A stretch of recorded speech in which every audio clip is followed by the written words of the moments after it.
Sebot ngauba charubadagi mioy ama leikidaba thaudoki mari makhong thigatlubada hakchang sokningai oiba ka hena fataba ngari thaklubadagi oiramba yabagi chingnaba lei haina health director Dr. K Rajo na phongdokrai panba yai tha asigi tara humdoida thongju pechu lampaktagi longjam khamba amadi mahaki imung manung mioy mari sebot angauba charubadagi khong hamthaba handokpa amadi puk narakpadagi ana layeng sangsingda pukhatuna laikanaraba matung khamba ngarang rims hospital da leikidabani laibak thiba thaudo asi matangda lamfelda leiba health directorate pangthokpa pawgi mifam amada director Dr. Rajona khambagi imungna chakhi hairiba sebot angauba duda thakhiba polam khudimak food safety administration infalis ki khuthangda thizinki Thasi mapanda kong ba kaithil dagi leirakhi hairiba sebot asigi mari makhong thirubada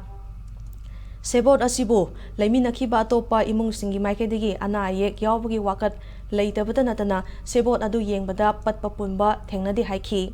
Nakalamoromda sebot ngobada thakhi hairiba ngari adu yenglubada tin yawramba thengnabata natana ngari gi manam fauba namdana leiramki sebot ngobadu da sizunakhiba polam singi sample lokhatuna lamfel pata leiba RD Wengi laboratory da thakrai tangai